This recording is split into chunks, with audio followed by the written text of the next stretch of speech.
ஆடவர் உலகம் வேட்டியில் உதயம். உதயம் வேட்டிகள் ஷர்ட்டுகள். ராய்பரேலி தொகுதியில் முதல் முறையாக களம் காண்கிறார் காங்கிரஸ் முன்னாள் தலைவர் ராகுல் காந்தி. அங்கு காங்கிரஸ் பாஜக இடையே கடும் போட்டி நிலவும் என்பதை பேனர் போட்டியை எடுத்துரைக்கிறது. இதுகுறித்து கூடுதல் தகவல்களை களத்திலிருந்து செய்தியாளர் நிரஞ்சன் வழங்கியிருக்கிறார். பார்க்கலாம். இப்ப நம்ம இருக்கக்கூடிய இடம் உத்தரப்பிரதேசத்துடைய மிக முக்கியமான தொகுதி இல்ல, இந்தியாவுடைய மிக முக்கியமான தொகுதி, உற்று நோக்கப்படக்கூடிய தொகுதி அப்படின்னு கூட சொல்லலாம். ரேபரேலியில தான் இருக்கிறோம்.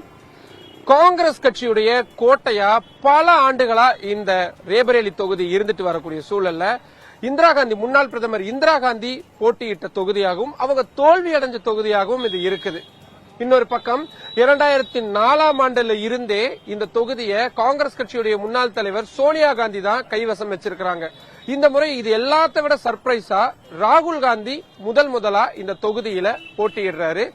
இங்க எப்படி களம் இருக்கு, இந்த ரேபரேலி தொகுதி மக்கள் என்னென்னலாம் நினைக்கிறாங்க, சோனியா காந்திக்கு அப்புறமா ராகுல் காந்தி அவங்க ஏத்துக்க தயாரா இருக்கிறாங்களா, பாரதிய ஜனதா கட்சிக்கான வெற்றி வாய்ப்பு எப்படி எல்லாம் இருக்கு அப்படின்ற பல விஷயங்களை புதிய தலைமுறை இங்க நம்ம ஆய்வு பண்றதுக்காக வந்திருக்கிறோம். இப்ப நம்ம இருக்கக்கூடிய இடம் ரேபரேலியுடைய பிரதான மார்க்கெட் ஏரியால தான் இருக்கிறோம். இங்க வைக்கப்பட்டிருக்கக்கூடிய இந்த பிரம்மாண்டமான பதாகைகளை நம்மளால பார்க்க முடியுது. காங்கிரஸ் கட்சி சார்பாக என்னென்னலாம் அவங்களுடைய வாக்குறுதிகளா கொடுத்திருக்கிறாங்க அப்படின்ற விஷயங்கள், குறிப்பா எம்எஸ்பி சட்டப்பூர்வமா உருவாக்கி தரப்படும், மகளிருக்கு ஆண்டுக்கு 1 லட்சம் ரூபாய் தரப்படும், இளைஞர்களுக்கு அடுத்த 30 மாதங்களுக்குள்ள வேலைவாய்ப்பு உருவாக்கி தரப்படும் அப்படின்னு காங்கிரஸ் கட்சி கொடுத்த அவங்களுடைய முக்கியமான வாக்குறுதிகள் எல்லாமே இங்க பெரிய பெரிய பிளக்ஸ் பேனர்களா வைக்கப்பட்டிருக்கிறத பார்க்க முடியுது. அதே நேரத்தில் இதே பகுதியிலேயே பாரதிய ஜனதா கட்சியினருடைய பதாகைகளும் வைக்கப்பட்டிருக்கிறத பார்க்க முடியுது.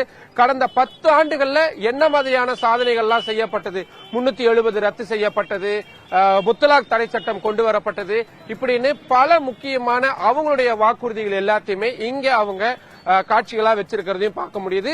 மோடியுடைய கேரண்டி அப்படின்ற வாசகங்கள் கொண்ட பாரதிய ஜனதா கட்சியினருடைய பதாகைகளும், வருங்காலத்துக்காக வாக்களியுங்கள் அப்படின்ற காங்கிரஸ் கட்சியினருடைய பதாகைகளும் ஒரே இடத்துல இங்க போட்டிக்காக வைக்கப்பட்டிருக்கிறத பார்க்க முடியுது. இந்த மாதிரியான பிளக்ஸ் போர்டுகளை ரேபரேலியுடைய இந்த முக்கியமான பிரதான நகரங்கள்ல இருக்கக்கூடிய பகுதிகளில் நம்மளால இருக்கிறத பார்க்க முடியுது. தேர்தலுக்கு சில தினங்களே இருக்கக்கூடிய சூழல்ல கடைசி கட்டம் அப்படின்றதுனால 2 பக்கங்களிலும் தேர்தல் பிரச்சாரங்கள் அனல் பறக்கிறத பார்க்க முடியுது. ரேபரேலியிலிருந்து புதிய தலைமுறைக்காக ஒளிப்பதிவாளர் ராமராஜனுடன் நிரஞ்சன். ஆடவர் உலகம் வேட்டியில் உதயம். உதயம் வேட்டிகள் ஷர்ட்டுகள்.